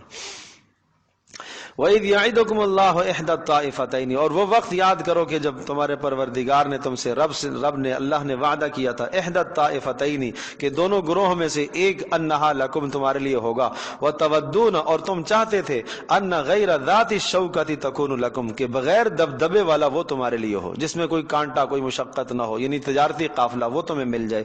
لیکن اللہ کی منشا یہ نہیں تھی، بات یہی ہے نا کہ تم ایک چیز کو پسند کرتے ہو، حالانکہ پسند بہتر دوسری بات ہوتی ہے۔ تم یہ پسند کرتے تھے کہ اس میں کوئی دبدبا نہیں ہے، روب نہیں ہے، کم لوگ ہیں اور ہم ان سے لڑ جائیں اور مال ہمارے ہاتھ میں آ جائے، لیکن اللہ چاہ رہا تھا کہ مکہ سے نیا لشکر آئے اور وہ تمہارے سے لڑے، اور تاکہ کفر کی کمر ٹوٹے اور سردار سارے بڑے بڑے اسی میں اور وہ مارے جائیں۔ اللہ کی منشا یہ تھی۔ وَيُرِيدُ اللَّهُ أَن يُحِقَّ الْحَقَّ، اور شاید یہ بات پہلے بھی میں عرض کر چکا ہوں کہ اللہ تبارک تعالیٰ نے اس امت میں یہ ایک اصول رکھا ہے کہ استئصال قوم کا کیسے کیا جاتا ہے. جب جو قوم رسول کی مخالفت کرتی ہے تو ایمان والوں سے، ماننے والوں ہی سے ان کا خاتمہ کرایا جاتا ہے. تو یہاں اللہ پاک کی منشا یہی تھی کہ ایمان والوں کے ذریعے سے ان مشرکین کا خاتمہ کرایا جائے. وہ عذاب نہیں آئے جس طرح سے گزشتہ امتوں پر ایک دم جو قوم نہیں مانتی تھی اللہ کا عذاب آ گیا اور تباہ ہو گئے. تو ان کی تباہی مسلمانوں کے ہاتھوں سے آگے سورۃ الانفال کے اندر بھی ہے. وہ کیوں اس لیے ہوا ہے؟ وَيُذْهِبْ غَيْظَ قُلُوبِهِمْ، تاکہ اللہ تبارک تعالیٰ تمہارے دلوں کو خوش رکھے اور تاکہ تمہارے دلوں کے اندر جو ان کی نفرت اور گھسی ہوئی ہے اور ان کے حوالے سے جو تمہارے دلوں کے اندر ایک انتقامی جذبات ہیں، تاکہ وہ جذبات تمہارے پورے ہو جائے. وَيُرِيدُ اللَّهُ، اور اللہ پاک چاہتا تھا، أَن يُحِقَّ الْحَقَّ، اللہ پاک حق کو ظاہر کرنا چاہتا تھا. وَيُحِقَّ الْحَقَّ، وَيُرِيدُ اللَّهُ، اللہ چاہتا تھا، أَن يُحِقَّ، ظاہر کر دے، الحق، حق کو، بِكَلِمَاتِهِ، اپنے احکام کے ذریعے سے یا اپنی مدد کے ذریعے سے. وَيَقْطَعَ، اور کاٹ دے، دابر الکافرین، کافروں کی جڑ کو اللہ پاک کاٹ دے. تو یہ کافروں کی جڑ کے کاٹنے کا طریقہ کیا ہوا یہاں پر؟ مسلمانوں کے ہاتھوں سے. لیحق الحق فعل ما فعل نصر ما نصر، یہاں فعل محذوف ہے پیچھے، کہ یہ جو فیصلہ ہوا اللہ پاک کا کہ آپ کو اس 1000 کے لشکر سے جو لڑانے کی بات آئی ہے، یہ اس لیے ہوا لیحق الحق، تاکہ اللہ پاک حق کو ظاہر کر دے، اور ویبطل الباطل، اور باطل کو اللہ مغلوب کر دے. ولو کرہ المجرمون، اگرچہ مجرم اس کو ناپسند کریں. یعنی احقاق حق اور ابطال باطل، حق کو واضح ہونے کو اور باطل کو دبنے کو یہ مشرکین تو ناپسند ہی کریں گے، ظاہر ہے ان کا رعب اور دبدبہ ختم ہوگا. اذ تستغیثون ربکم، یہ اللہ تبارک تعالیٰ کی مدد کی صورتیں بیان کی جا رہی ہیں. از سے جہاں بھی بات آئی ہے یہ اللہ کی مدد کی صورتیں. اذ تستغیثون ربکم فاستجاب لکم انی ممدکم، تو اب سب کے سب رسول اکرم صلی اللہ تعالی علیہ وسلم بھی اور صحابہ کرام بھی رات مانگ رہے. اذ تستغیثون ربکم، جب تم اپنے پروردگار سے مانگ رہے تھے، مدد مانگ رہے تھے. فاستجاب لکم، تو اللہ پاک نے تمہاری مدد کو پورا کیا، اللہ پاک نے تمہاری دعا کو سنا، اور یہ مضمون آیا انی ممدکم، اللہ پاک کی طرف سے وحی آئی کہ میں تمہاری مدد کروں گا بألف من الملائکۃ مردفین، 1000 فرشتوں کے ساتھ. ممدکم، میں مدد کروں گا تمہاری بألف من الملائکۃ، 1000 ملائکہ کے ساتھ، مردفین، لگاتار نظم و ضبط کے ساتھ جو آسمان سے اتریں گے. تو یہ نظم و ضبط کے ساتھ 1000 فرشتے اترے بنفس نفیس ایک جنگ کے اندر شامل ہوئے. اور سورہ آل عمران کے اندر 3 بھی آیا ہے، 3000 کا بھی آیا ہے، اور 5000 کا تذکرہ بھی آیا ہے. اور وہ 3000 اور 5000 کا مشروط تھا کہ اگر کافروں کے لشکر مزید آئے تو پھر ہم 3000 پھر 5000 بھیجیں گے. اور وہاں الفاظ ہیں منزلین، مصومین. مفسرین نے لکھا ہے کہ مردفین اور منزلین اور مصومین. مصومین کا مطلب ہے کہ خاص قسم کے نشان زدہ ہوں گے، یعنی خاص قسم کے لباس پہنے ہوئے آئیں گے، یہ مصومین ہے. اور منزلین کا مطلب یہ ہے کہ آسمان سے اتریں گے، زمین کے اندر جو موجود فرشتے ہیں وہ کام میں نہیں لگائے جائیں گے، نئے فرشتے آسمانوں سے آئیں گے. جو زمینوں میں دنیا کے انتظامات کے لیے اللہ نے جن فرشتوں کو یہاں رکھا ہوا ہے وہ نہیں، نئے آسمان سے آئیں گے. اور مردفین کا مطلب یہ ہے کہ نظم و ضبط کے ساتھ جس طرح سے ایک فوج چلتی ہے اسی طرح سے آئیں گے. وما جعلہ اللہ الا بشرا ولتطمئن به قلوبکم، انزال ملائکہ، فرشتوں کے نزول کا اور ان کے اتارے جانے کا سبب کیا ہے؟ کیوں؟ اے اللہ تو قادر مطلق ہے، بغیر فرشتوں کے اتارے بھی مدد کر سکتا ہے. 1000 کے اتارنے کی کیا ضرورت تھی؟ یا اتارنا ہی تھا تو صرف ایک جبریل ہی آ جاتا، وہی کافی تھا. سمجھے جی؟ قوم لوط کی بستی کو تباہ کیا، ایک فرشتے نے جناب بستی کو اٹھا کے پٹک کے رکھ دیا اور سب کے سب تباہ ہو گئے. گزشتہ اقوام تباہ ہوئی ہیں تو ایک فرشتے نے آ کے چیخ لگائی، سب کے سب مر گئے. تو یہاں 1000 کے اتارنے کی کیا نوبت آئی ہے؟ تو یہ ایمان والوں کا، یہ محمد صلی اللہ تعالی علیہ وسلم کے ماننے والے اور آپ کے پیروکار صحابہ کرام رضی اللہ عنہم اجمعین کی دلجوئی کے لیے. سمجھے جی؟ ان کو دلی اطمینان دلانے کے لیے، تاکہ تمہیں دیکھ کر خوشی ہو. جب آدمی اپنے آس پاس دائیں بائیں مجمع دیکھتا ہے تو وہ آدمی کو خیال ہونے لگتا ہے کہ چلو میرا کام ہو گیا، میرے ساتھ اور بھی ہے، میں اکیلا نہیں ہوں. تو اس لیے نزول ملائکہ ہوا، ورنہ اللہ تبارک تعالیٰ بغیر فرشتوں کے اتارے مدد کر سکتا ہے. دیکھو وما جعلہ اللہ، وجہ بھی بتا دی، وما جعلہ اللہ، اور نہیں بنایا اللہ تبارک تعالیٰ نے اس فرشتوں کے اتارنے کے منظر کو الا بشرا، مگر خوشخبری آپ کے لیے، ولتطمئن بہ قلوبکم، اور یہ اس لیے تاکہ اس کے ذریعے سے آپ کے دلوں کو اطمینان ہو، اسباب تسلی کے اسباب پیدا ہوں۔ ومن نصر الا من عند اللہ، مدد تو اللہ کی طرف سے ہوتی ہے۔ معنی یہ کہ نزول ملائکہ کا اللہ محتاج نہیں ہے۔ ان اللہ عزیز حکیم، اللہ پاک عزیز غلبے والا، حکیم حکمت والا ہے۔ کیا معنی ہوگا؟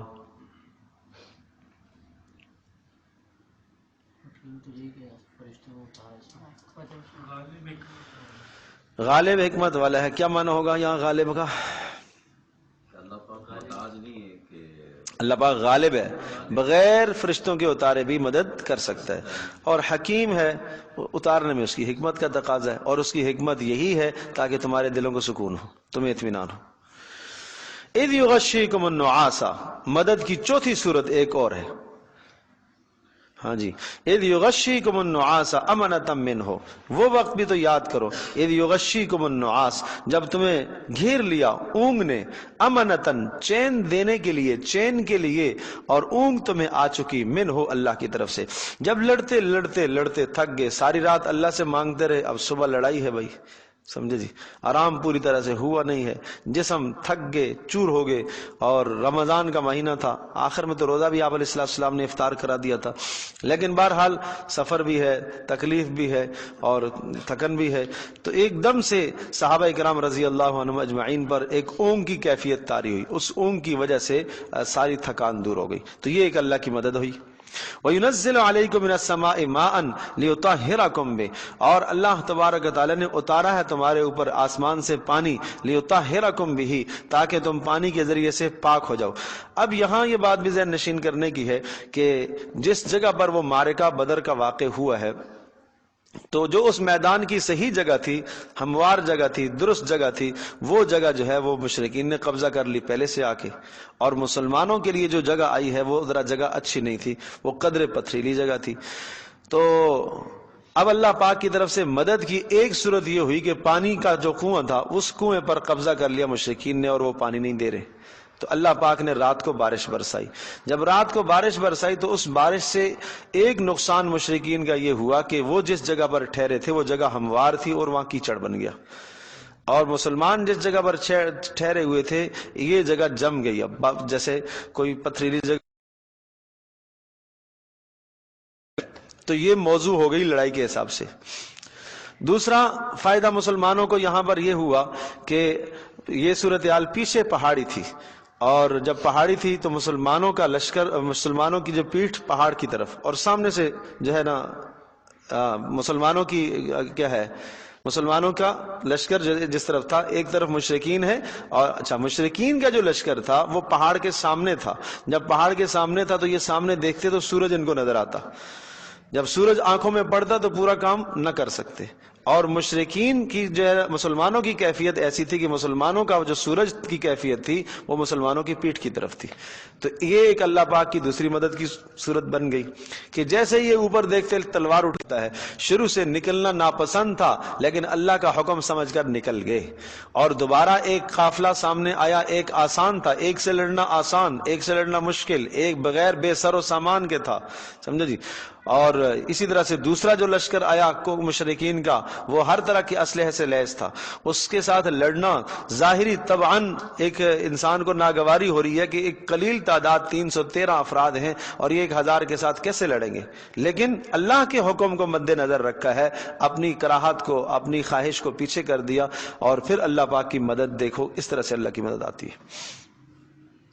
اذ یوحی ربک الی الملائکۃ انی معکم، اور یہ وقت بھی یاد رکھو کہ یہ بھی مدد اللہ پاک کی ہوئی ہے، یوحی ربک، تمہارے پروردگار نے یہ وحی کی تھی، الی الملائکۃ، فرشتوں کو حکم دیا، انی معکم فثبتوا الذین آمنوا، کہ میں تمہارے ساتھ ہوں، میری مدد تمہارے ساتھ ہے، جاؤ تم فثبتوا الذین آمنوا، تم ایمان والوں کو جا کے ہمت بڑھاؤ، ثبتوا الذین آمنوا، ایمان والوں کی ہمت کو بڑھاؤ، اضافہ کرو اور انہیں تسلیاں دو۔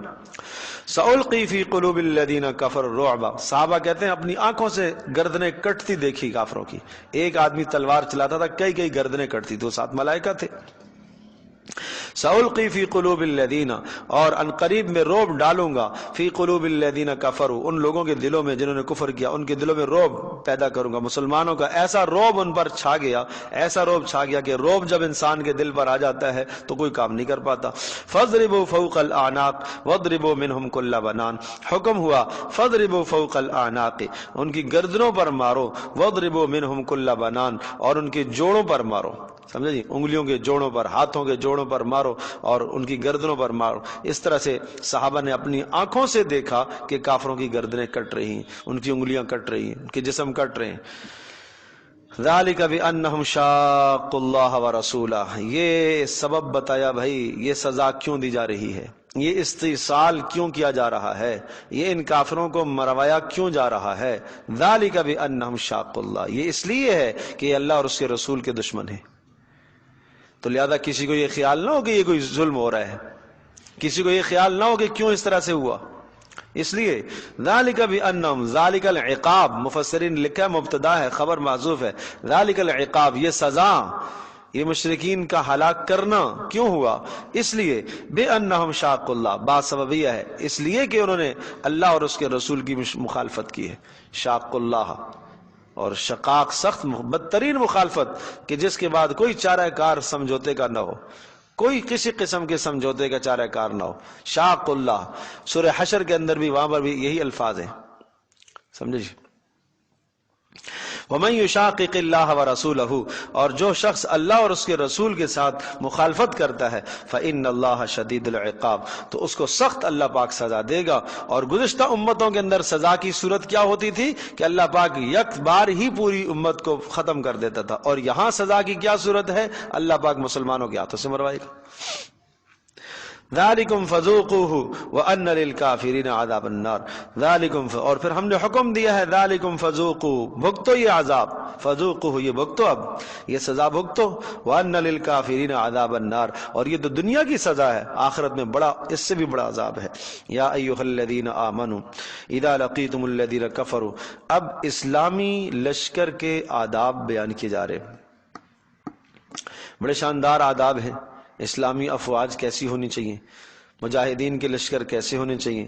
یا ایھا الذین آمنوا، اے ایمان والو، اذا لقیتم الذین کفروا، جب تمہاری ملاقات ہو کافروں سے، زحفاً، دو بدو، آمنے سامنے تمہارا مقابلہ ہو کافروں سے، تو پھر کیا کرنا ہے، فلا تولوہم الادبار، آپ نے پیٹھ نہیں پھیرنی ان سے، استقامت سے لڑنا ہے۔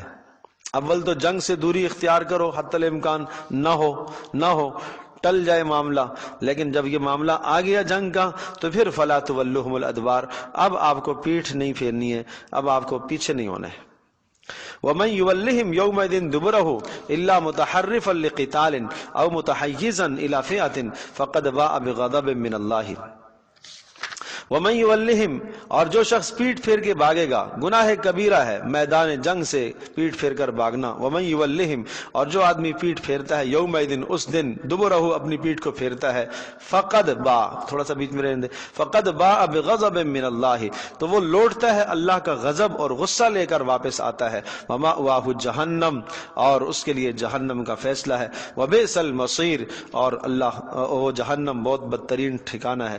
ہاں، واپس پلٹنے کی ایک صورت ہے میدان جنگ سے پیچھے آنے کی، وہ کیا، الا متحرفا لقتال او متحیزا الی فئۃ، یا اگر کوئی جنگ کا پینترا بدلنے کے لیے پیچھے آتا ہے۔ ایسا بھی ہوتا تھا، بہت سارے صحابہ کا یہ مزاج تھا کہ جب جنگ کے دوران ایک دم سے پیچھے بھاگتے تھے، جب پیچھے بھاگتے تھے اور وہ مقصد یہ ہوتا تھا کہ کافر ہمارا پیچھا کرے، جب وہ پیچھا کرتے تھے، 4 5 6 کافر پیچھا کرتے تھے، ایک دم سے پلٹ کے حملہ کرتے تھے، اور پھر وہ جتنے 6 7 ہوتے تھے وہ سارے کام میں آ جاتے تھے۔ حضرت علی رضی اللہ تعالیٰ عنہ کا یہ وصف مشہور تھا، کرار، ان کو اس لیے کہتے تھے بار بار حملہ کرنے والے، ان کا یہ طریقہ ہوتا تھا۔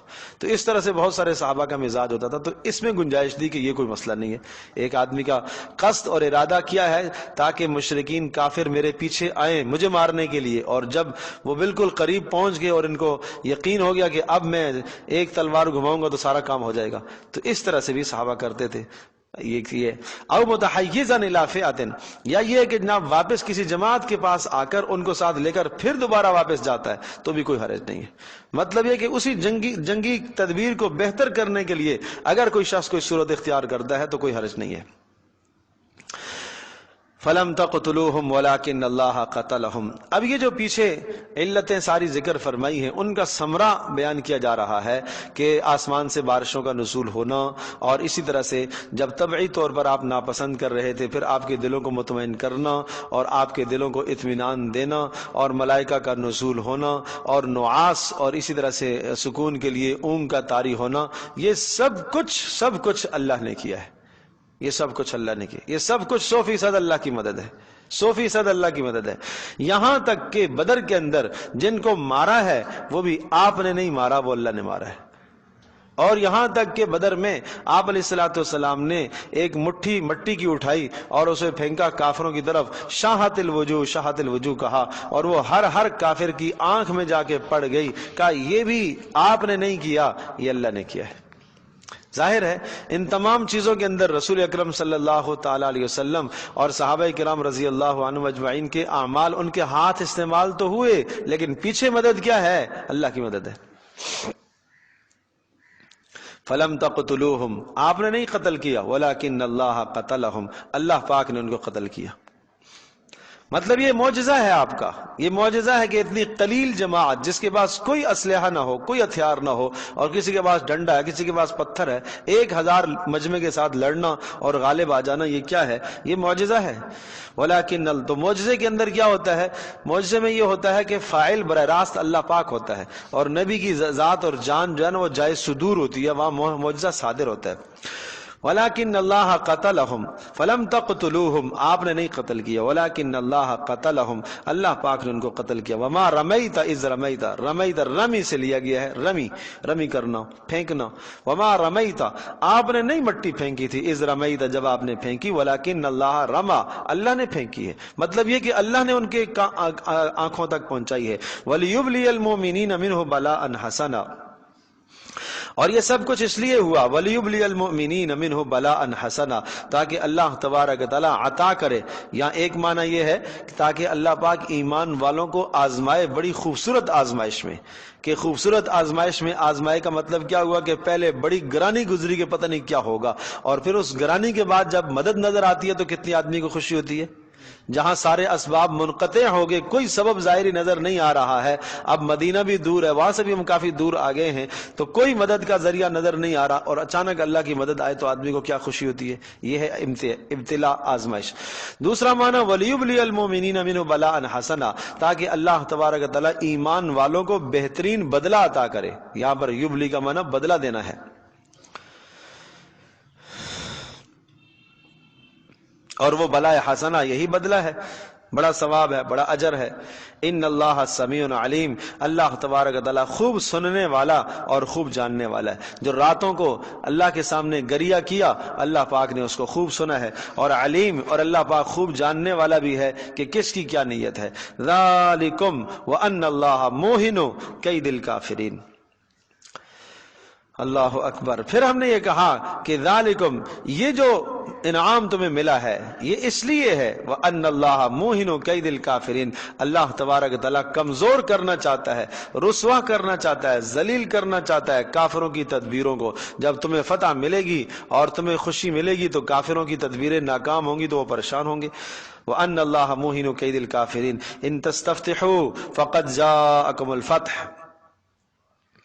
مشرکین جب نکلے تھے تو بڑا سخت فیصلہ کر کے نکلے تھے. مکہ سے جب روانہ ہوئے تھے تو خوب بیت اللہ کے ساتھ چمٹ کر گڑ گڑا کر اللہ سے مدد مانگی تھی کہ اللہ ہماری مدد کرنا، ہم ایک بڑے مارکے میں جا رہے ہیں، ہم تو بیت اللہ کے متولی ہیں، ہم تو حاجیوں کو پانی پلاتے ہیں، ہم تو یہ کام کرتے ہیں، اور انہوں نے جناب ہمارے خاندان میں افتراق پیدا کر دیا، پھوٹ پیدا کر دی، یہ کر دیا، آدھے ٹوٹ کے مدینہ چلے گئے، یہ کیا چیز ہے، ہم لڑنے جا رہے، اللہ مدد کرنا. خوب اللہ سے مدد مانگی. تو اس پر فرمایا ان تستفتحوا، اگر تم نے مدد مانگی ہے نا، فقد جاءکم الفتح، آئیے مدد. اب تم یہ چاہتے تھے نا کہ جو حق پر ہے اللہ اس کو غالب کر، یہ مانگ کے آئے تھے، اللہ جو حق پر ہے اس کو غالب کر، تو جو حق پر تھے وہ غالب ہو گئے. وَإِن تَنْتَهُوا فَهُوَ خَيْرٌ لَكُمْ، اور اب بھی جو بچے کچے رہ گئے ہو، اب بھی اگر تم بچو گے نا مخالفت سے، نبی کی مخالفت سے، تو تمہارے لیے بہتر ہے. اور وَإِن تَعُودُوا نَعُدْ، اور اگر پھر تم اعادہ کرو گے نبی کی مخالفت کا تو پھر ہم بھی اسی طرح سے اعادہ کریں گے. پھر بھی ہم بھی تمہارا بھی اعادہ کریں گے، تمہارا پیچھا کریں گے، مقابلہ ہوگا۔ وَلَن تُغْنِيَ عَنْكُمْ فِئَتُكُمْ شَيْئًا، اور تمہیں فائدہ نہیں دیا، لن تغنیہ تمہیں فائدہ نہیں دیا یا نہیں دے گی ہرگز، وَلَن تُغْنِيَ عَنْكُمْ تمہیں فائدہ ہرگز نہیں دے گی، فِئَتُكُمْ تمہاری جماعتیں، شَيْئًا کچھ بھی، وَلَوْ کَثُرَتْ اگرچہ بہت زیادہ ہو، اس لیے کہ مدد تو اللہ کے پاس ہے۔ وَأَنَّ اللَّهَ یہ کیوں فائدہ نہیں دے گی تمہاری جمعیت؟ اس لیے ان اللہ مع المؤمنین، اس لیے کہ اللہ پاک ایمان والوں کے ساتھ ہے۔ وَاعْلَمُوا أَنَّ اللَّهَ مع الْمُؤْمِنِينَ، مقدر مانو کہ ایمان والوں کے ساتھ تو اللہ ہے۔ دوسرا قانون، یا ایھا الذین آمنوا، کامیابی کا دوسرا قانون، لشکر اسلامی کے آداب میں سے دوسرا ادب، آمنوا اطیعوا اللہ و رسولہ، اے ایمان والو اللہ اور اس کے رسول کی اطاعت کرو، عمل کر کے دکھاؤ، زبانی جمع خرچی نہ ہو بلکہ خوب عمل کر کے دکھاؤ۔ ولا تولوا عنہ وانتم تسمعون، ولا تولوا اور رسول سے منہ نہ پھیرو، وانتم تسمعون اور جب تم سن رہے ہو۔ تو میرا عزیز دوستو اور بزرگو، یہ صرف اسی موقع کی بات نہیں ہے، کسی بھی موقع پر اللہ اور اس کے رسول کا حکم آ جائے تو اطاعت کر لو۔ آپ نے سن لیا اللہ کا حکم، آپ نے سن لیا اللہ کے رسول کا حکم، ولا تولوا اب مت منہ پھیرو، وانتم تسمعون تم سن رہے ہو۔ ایک آدمی اذان کی آواز سن رہا ہے، اسے نماز کی طرف متوجہ ہونا چاہیے، جانا چاہیے، وہ نہیں متوجہ ہو رہا تو یہ کیا کر رہا ہے؟ تولوا وانتم تسمعون کر رہا ہے نا، سن بھی رہا ہے اور منہ بھی موڑ رہا ہے۔ تو یہ زندگی میں دیکھو، اپنی زندگی میں کتنے ایسے مواقع آتے ہیں جہاں اللہ اور اس کے رسول کی اطاعت کا حکم ہے۔ خاندان میں شادیاں ہیں، شادیوں میں کتنے ایسے مواقع آتے ہیں اللہ اور اس کے رسول کی اطاعت کچھ اور کہہ رہی ہے، شادی کا رسم و رواج کچھ اور ہے۔ اس موقع پر ہم کیا کریں جی؟ دیکھنا ہے نا، خاندان کو بھی تو دیکھنا ہے، لوگوں کو بھی تو دیکھنا ہے، کیا کریں، برادری بھی تو ہے، قبیلہ اور کنبہ بھی تو ہے۔ وہاں سارے اللہ اور اس کے رسول کے حکم سارے بھول جاتے ہیں، اچھے خاصے دینداروں کی دینداری وہاں ڈھیلی پڑ جاتی ہے بھائی۔ اللہ اکبر۔ ادنا سے ادنا، سب سے ادنا ایمان وہ ہے جو آپ کو نماز پر تیار کرے، یہ سب سے ادنا ایمان ہے، سب سے کمزور ایمان ہے جو نمازوں پر لے آئے۔ اس کے بعد دوسرا درجہ ایمان کا آتا ہے۔ کتنے آپ دیکھتے ہوں گے نا، نمازی آدمی ہے، تہجد گزار ہے، لیکن کہتے ہیں معاملات اس کے ٹھیک نہیں ہیں، ہیر پھیری کرتا ہے، جھوٹ بولتا ہے، خیانت کرتا ہے، سود کھاتا ہے، نماز بھی پڑھتا ہے۔ تو مطلب یہ ہوا کہ معاملات کے لیے بڑا ایمان چاہیے، چھوٹے ایمان سے کام نہیں چلے گا، کمزور ایمان سے کام نہیں چلے گا۔ وہ کمزور ادنا ایمان جو نماز پر تیار کرتا ہے، ابھی اس کا اوپر والے درجے کا ایمان ہے نہیں جہاں اس کے نفع اور نقصان سامنے نظر آ رہے ہوں اور وہاں شریعت کو مد نظر رکھ سکے۔ پھر اس کے بعد تیسرا درجہ آتا ہے معاشرت کا ایمان۔ معاشرت کے لیے کہتے ہیں نمازی آدمی بھی ہے اور حلال حرام کا بھی بڑا اہتمام کرتا ہے، پابندی کرتا ہے، حرام سے بہت بچتا ہے، اخلاق اس کے اچھے نہیں ہیں، بد اخلاق ہے، معاشرتی ایمان نہیں ہے ابھی اس کے پاس، وہ بڑا ایمان چاہیے، سمجھے جی، اخلاق اچھے نہیں ہیں۔ پھر اس کے بعد درجہ آتا ہے سیاست کا ایمان، اس کے لیے پہاڑوں جیسا ایمان چاہیے، نمازی بھی ہے، حلال کا بھی اہتمام کرنے والا ہے، اخلاق بھی ٹھیک ہیں، اقتدار جب آتا ہے تو پھر شریعت کو پیچھے کر دیتا ہے۔ تو میں عرض کر رہا ہوں کہ اس کے لیے تو پھر پہاڑوں جیسا ایمان چاہیے، یہ ہلکا ایمان نہیں چلے گا۔ عمرو بن عبسہ رضی اللہ تعالی عنہ نے کہا، امیر المومنین یہ غدر ہے۔ حضرت امیر معاویہ رضی اللہ تعالیٰ عنہ کو ایک علاقہ فتح ہو گیا تھا، فتح ہونے کے بعد وہ علاقہ، اور وہ ہوا یہ تھا کہ کافروں کے ساتھ جو ہے وہ جنگ بندی تھی، اور جنگ بندی کی تاریخ آج آخری تاریخ ختم ہو رہی تھی، آج شام تک ہمارے اور ان کے درمیان میں معاہدہ تھا۔ اب وہ جب معاہدہ ختم ہوا تو اس ختم ہونے سے 2 دن پہلے ہی حضرت معاویہ رضی اللہ تعالیٰ عنہ نے اپنی فوجوں کو حرکت دے دی اور دشمن کی سرحد پر لے گئے، اس خیال سے کہ جیسے ہی رات کی تاریخ ختم ہو جائے گی تو ہم فوری حملہ کر دیں گے۔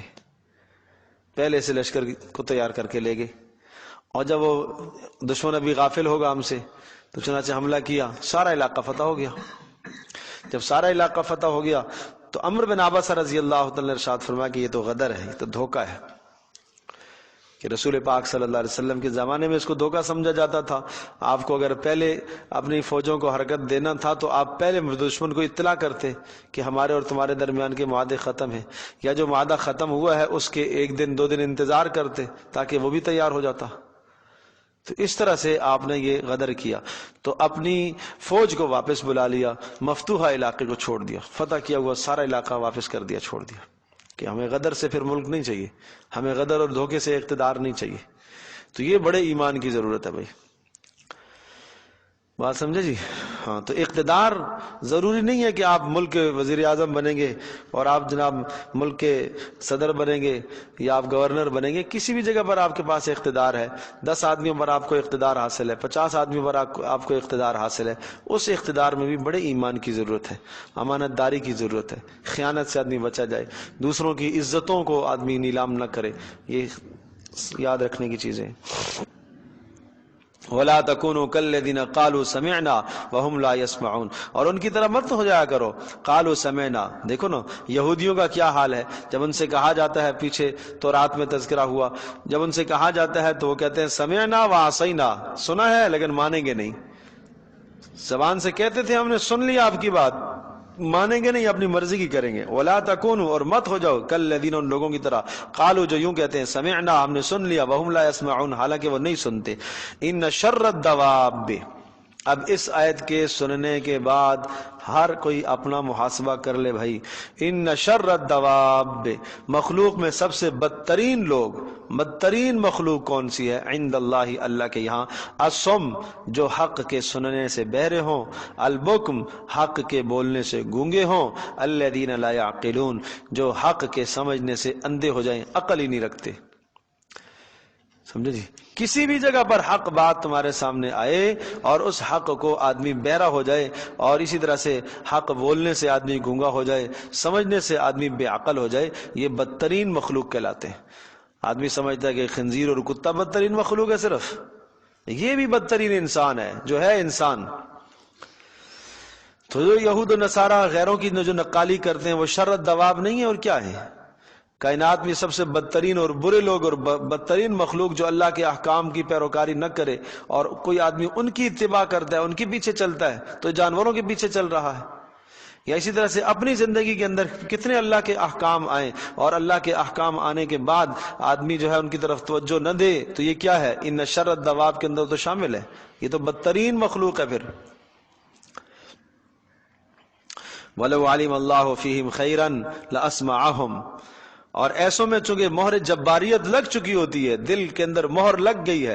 وَلَوْ عَلِمَ اللَّهُ فِيهِمْ خَيْرًا، اور اگر اللہ تبارک و تعالیٰ ان میں کوئی خیر جانتا ہوتا، اگر اللہ کو خیر ان میں معلوم ہوتی تو لَأَسْمَعَهُمْ، اللہ ان کو سنا دیتا، اللہ ان کے دلوں کو کھول دیتا. لیکن ان میں کوئی خیر نہیں ہے. کیوں؟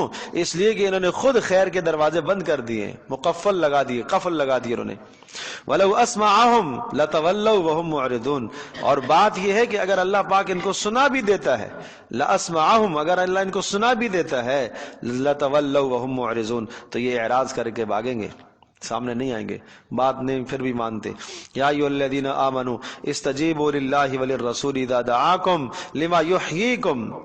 تیسرا قانون سنایا، استجیبوا للہ، ضرور کہا مانا کرو اللہ کا اور اس کے رسول کا. اذا دعاکم، جب تمہیں اللہ اور اس کا رسول بلائے، جب تمہیں اللہ اور اس کا رسول تمہیں پکارے، کس چیز کی طرف؟ لما، اس شے کی طرف، یحییکم، جو تمہیں زندہ کر دے، جس میں تمہاری زندگی ہے. تمہاری زندگی قرآن کے اندر تمہاری حیات ہے، اس کے بغیر تو تم مردہ ہو. لما یحییکم، اللہ اور اس کا رسول جب تمہیں بلائے ایسی چیز کی طرف کہ جس میں تمہاری زندگی ہے. تو حیات اور زندگی گزارنے کا سلیقہ ہے قرآن میں. وَاعْلَمُوا أَنَّ اللَّهَ يَحُولُ بَيْنَ الْمَرْءِ وَقَلْبِهِ وَأَنَّهُ إِلَيْهِ تُحْشَرُونَ، اور بات یہ ہے، وَاعْلَمُوا، سمجھو اس بات کو، أَنَّ اللَّهَ، بے شک اللہ پاک، يَحُولُ بَيْنَ الْمَرْءِ وَقَلْبِهِ، اللہ پاک حائل رہتا ہے آدمی اور اس کے دل کے درمیان میں، اللہ پاک حائل رہتا ہے. مطلب یہ کہ جب انسان نافرمانی کرتا ہے تو اللہ پاک دل کے اندر سے حق کو سمجھنے کی صلاحیت کو سلب کر دیتا ہے. اس لیے حدیث پاک میں آتا ہے کہ انسان کے دل جو ہے اللہ تبارک و تعالیٰ کی 2 انگلیوں کے بیچ میں ہے، یقلبہ کیف یشاء، جس طرف چاہتا ہے اللہ پلٹ دیتا ہے۔ جب انسان نافرمانی کرتا ہے تو دل، میں ایک مثال عرض کرتا ہوں، آپ یوں سمجھ لیجئے کہ دل اس طرح سے بیچ میں ہے اور دائیں اور بائیں، دائیں طرف نیکی ہے اور بائیں طرف گناہ ہے، دائیں طرف نیکی کی صلاحیت ہے، بائیں طرف گناہ کی صلاحیت ہے۔ جب آدمی نیکی کرتا ہے تو اس کا دل نیکی والے حصے کی طرف مائل ہو جاتا ہے، پھر نیکی کرتا ہے پھر ادھر مائل ہوتا ہے، پھر نیکی کرتا ہے پھر ادھر مائل ہوتا ہے، کرتے کرتے اس کے اوپر جو ہے نا نیکی کا ایسا غلاف اور نور چڑھ جاتا ہے کہ ہر وقت اب اس کے دل کے اندر فرشتہ نیکی کا خیال ڈالتا رہتا ہے، نیکی کا خیال ڈالتا رہتا ہے۔ اور اگر جب یہ گناہ کرتا ہے تو یہ گناہ کی جو صلاحیت ہے، نفس اس طرف مائل ہونا شروع، ادھر روح ہے ادھر نفس ہے، بیچ میں دل موجود ہے۔ اب یہ نفس کی طرف مائل ہوتا ہے، پھر دوسرا گناہ کرتا ہے پھر اور مائل ہوتا ہے، پھر تیسرا گناہ کرتا ہے پھر اور مائل ہوتا ہے۔ اگر توبہ نہیں کرتا تو ہر گناہ کے بعد دل کا میلان نفس کی طرف ہوتے ہوتے ہوتے اور نفس کی نجاست اس پر چڑھتی ہے، اور پھر ادھر والی صلاحیت بند ہو جاتی ہے۔ کون سی؟ خیر والی، روح والی صلاحیت بند ہو جاتی ہے۔ اب فرشتے کے اثر کو قبول نہیں کرتا، فرشتہ الہام کرے بھی تو اس کے اثر کو قبول نہیں کرتا۔ اب ادھر کی صلاحیت تیز ہو گئی ہے، کون سی؟ گناہ کی صلاحیت۔ اب شیطان ذرا سا اشارہ دیتا ہے تو اس شیطان کے اشارے پر لبیک کہتا ہوا بھاگتا جاتا ہے، اور بالآخر کرتے کرتے جب اسی نفس کے ساتھ اس کے دل کا اتصال ہو جاتا ہے تو پھر اوپر جو ہے ایسے غلاف اور پردے چڑھ جاتے ہیں، انہی پردوں کا نام مہر لگ جانا ہے۔ پھر یہ ساری صلاحیتیں حق سننے کی، بولنے کی، سمجھنے کی کھو بیٹھتا ہے، سب صلاحیتیں ختم ہو جاتی ہیں۔ لا الہ الا اللہ۔ حضرت سفیان ثوری رحمۃ اللہ علیہ ایک مرتبہ رات کو رو رہے تھے، صبح کسی نے پوچھا کہ رونے کی کیا وجہ ہے؟ ساری رات روتے رہے، فرمایا اس بات کا ڈر لگتا ہے کہ کہیں خاتمہ کفر پر نہ ہو جائے، اتنے ڈرنے والے لوگ تھے۔ اور اس بات کو سمجھو وَأَنَّهُ إِلَيْهِ تُحْشَرُونَ، تمہیں اللہ کی طرف لوٹ کر جانا ہے، اسی کی طرف تمہیں جمع ہونا ہے۔ وَاتَّقُوا فِتْنَةً لَا تُصِيبَنَّ الَّذِينَ ظَلَمُوا مِنْكُمْ خَاصَّةً، وَاتَّقُوا، اور بچتے رہو، فِتْنَةً، فتنے سے بچتے رہو۔ یہاں فتنے سے مراد یہ ہے تقاعد، پیچھے رہ جانا، نہ نکلنا، اللہ کی راہ میں نہ نکلنا۔ واتقوا فتنة لا تصيبن الذين ظلموا منكم خاصة، لا تصيبن الذين ظلموا، یہ فتنہ ان لوگوں کو پہنچتا ہے خاص طور پر جنہوں نے ظلم کیا ہوا ہوتا ہے۔ واعلموا ان اللہ شدید العقاب، اور اللہ تبارک و تعالی سخت سزا دینے والا ہے۔ کہیں ایسا نہ ہو کہ اس فتنے کی لپیٹ میں تو دوسرے بھی آ جاؤ۔ وَاذْكُرُوا إِذْ أَنْتُمْ قَلِيلٌ، اور وہ وقت بھی یاد کرو جب تم تھے بہت تھوڑے، تعداد میں بہت تھوڑے تھے، مستضعفون فی الارض، اور تم سرزمین مکہ میں بہت تھوڑے تھے، تخافون ان یتخطفکم الناس، تمہیں ہر وقت اس بات کا ڈر رہتا تھا کہ دائیں بائیں سے کوئی تمہیں نقصان نہ پہنچائے۔ فآواکم، اللہ نے تمہیں ٹھکانہ دیا مدینہ منورہ میں۔ یہ مکہ کی حالت یاد دلائی گئی کہ تم کس قدر کمزور تھے اور چھپ چھپا کے وہاں دین کی بات کرتے تھے، اور پھر اللہ تبارک و تعالی نے تمہیں ٹھکانہ دیا۔ وأیدکم بنصرہ، اور اللہ پاک نے تمہاری مدد کی ہے۔ وَرَزَقَكُم مِّنَ الطَّيِّبَاتِ، اور اللہ پاک نے تمہیں طیبات اور پاکیزہ چیزیں عطا فرمائی ہیں، یعنی تمہارے معاش کے اسباب بھی مدینہ میں ہوئے، جبکہ مدینہ کی سرزمین ایسی نہیں تھی کہ جہاں معاش کے کوئی اسباب ہوں۔ رسول پاک صلی اللہ علیہ وسلم کی دعا کی برکت سے مدینہ میں بھی فراوانی ہو گئی۔ لعلکم تشکرون، یہ سب کچھ اس لیے ہے تاکہ تم اللہ کا شکر ادا کرو۔ یا ایھا الذین آمنوا لا تخونوا اللہ والرسول، اے ایمان والو مت خیانت کیا کرو اللہ کے ساتھ یا اس کے رسول کے ساتھ۔ لا تخونوا اللہ، اللہ کے ساتھ خیانت نہ کیا کرو۔ اللہ کے ساتھ تو کوئی خیانت نہیں کرتا، یہاں مراد یہ ہے کہ اللہ پاک کے نے جن احکام کو فرض فرمایا ہے ان احکام کے اندر کوتاہی کرنا یہ اللہ کے ساتھ خیانت ہے۔ والرسول، رسول کی اطاعت کے اندر خلاف ورزی کرنا یہ خیانت ہے۔ وَتَخُونُوا أَمَانَاتِكُمْ، اور ایک دوسروں کی امانتوں میں بھی خیانت نہ کیا کرو۔ جنگی راز ایک دوسرے کو نہ بتایا کرو، جنگی حالات ایک دوسرے کو نہ بتایا کرو، یہ رازوں کی طرف بھی اشارہ ہے۔ اور اسی طرح سے وَأَنْتُمْ تَعْلَمُونَ، کہ تم جانتے ہو کہ اس کا نقصان کتنا ہے۔ اور یہاں یہ بھی معنی مراد ہے وَتَخُونُوا أَمَانَاتِكُمْ، یعنی مت خیانت کیا کرو آپس کی امانتوں کو بھی، اقتدار، عہدے، منصب، ایک دوسرے کو جو امانتیں سونپتے اور سپرد کرتے ہو ان میں بھی خیانتیں مت کیا کرو۔ وَاعْلَمُوا أَنَّمَا أَمْوَالُكُمْ وَأَوْلَادُكُمْ فِتْنَةٌ، بس اوقات یہ خیانتیں آدمی کر جاتا ہے مال کی بنیاد پر، یہ خیانتیں آدمی کر جاتا ہے اولاد کی محبت کی وجہ سے، اس لیے سمجھایا وَاعْلَمُوا أَنَّمَا أَمْوَالُكُمْ وأولادكم فتنہ، اس بات کو سمجھو کہ تمہارے مال بھی اور تمہاری اولادیں بھی اس دنیا کے اندر آزمائش ہیں۔ وأن اللہ عنده اجر عظیم، اور اللہ تبارک و تعالیٰ کے پاس ہی تمہارے لیے بہت بڑا اجر ہے۔ کہ ان اموال کی وجہ سے اور اولاد کی وجہ سے کہیں فتنے میں نہ پڑ جاؤ، کہیں ایسا نہ ہو کہ ان اموال اور اولاد کی وجہ سے اللہ کی نافرمانی کر بیٹھو تو یہ فتنے ہیں۔